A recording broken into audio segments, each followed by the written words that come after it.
大家好，我係 Emily，歡迎大家嚟到哥倫比亞香港嘅頻道。今日咧，我想分享一啲咧喺哥倫比亞嘅感受嘅。其實咧，知道近排咧好多香港人咧移民，其實喺2年前嘅時候，我身邊已經好多朋友移民嘅，大部分咧都係因為政治因素啦，又或者因為咗小朋友嘅。但係其實為咗咩原因去移民都好啦，去到另一個地方生活咧，其實一定有好多嘅生活習慣都要重新適應嘅。咁我講翻我自己移居喺哥倫比亞嗰陣時嘅感覺啦。其實因為一開始嘅時候咧，我係住喺小鎮嘅，咁覺得佢哋嘅生活咧就好悠閒啦，同埋啲人咧都好純真嘅。咁同埋覺得哥倫比亞人咧就好中意講嘢嘅，咁感覺咧就比好親切啦，同埋好有人情味。咁加上頭一年嘅時間咧，我都係因為專注於安頓自己生活啦，同埋學習西班牙文啦。咁所以其實對於當地文化嘅認識都係好初步嘅認識。但係當住落嚟安頓落嚟嘅時候咧，你就會感受到所謂嘅文化衝擊嘅。認識耐咗，你就會覺得哥倫比亞人支持嗰種親切咧，同埋悠閒咧，都可能係佢哋嘅缺點嚟喎。咁點解咁講咧？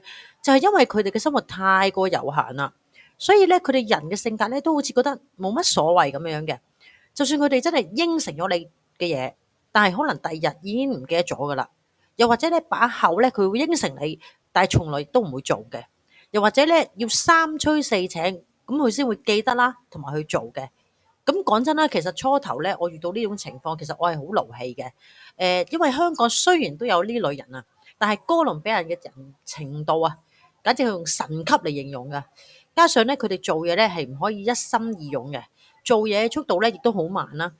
例如你去到超級市場咁啦，你一定要好有耐性咁去排隊去收銀嘅，因為咧嗰啲收銀員做嘢咧其實好慢嘅。咁對於我呢個香港人嚟講咧，見到人哋做嘢做到咁咧，有時真係好嬲嘅。但係諗深一層，係自己嚟到哥倫比亞嘅，咁梗係唔可以同香港去比啦。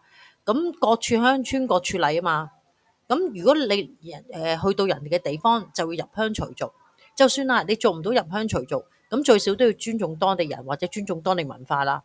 咁久而久之咧，我喺呢度咧就訓練咗自己嘅耐性啊，同埋咧學會咧有啲事情咧真係唔使太認真噶。例如咧，佢哋講嘅說話咧，就真係唔好太上心啦。令到我好記得咧，香港咧有一句說話好流行嘅，就係叫認真理變輸啊。呢句說話咧，我覺得咧應用喺呢一度咧，即係相當有用噶。喺哥倫比亞生活咧，就要學習呢種思想同態度，咁你就可以處之泰然啦。其實咧，我覺得咧頭一年移民咧，就好似一個蜜月期咁樣樣嘅，因為咧通常都係忙於安頓同埋適應日常生活啦，都唔會真正咁去體驗到當地文化嘅。但係時間耐咗嘅時候咧，你就可能會發現你之前一直喜歡嘅當地人同事啦，亦都係因為可能了解得清楚啊，而慢慢咁淡化，就會開始慢慢咁發現當地文化可能原來同自己嘅價值觀有啲格格不入。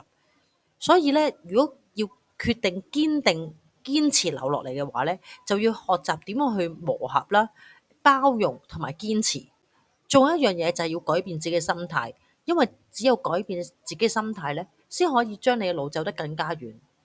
我清楚明白移民咗外國嘅香港人，新生活會為你帶嚟新希望，同時希望你哋可以用堅定不移嘅信心去包容文化衝擊同埋所有困難。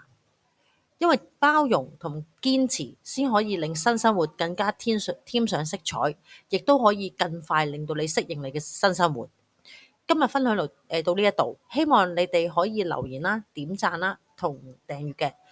希望大家繼續支持呢個頻道，多謝大家。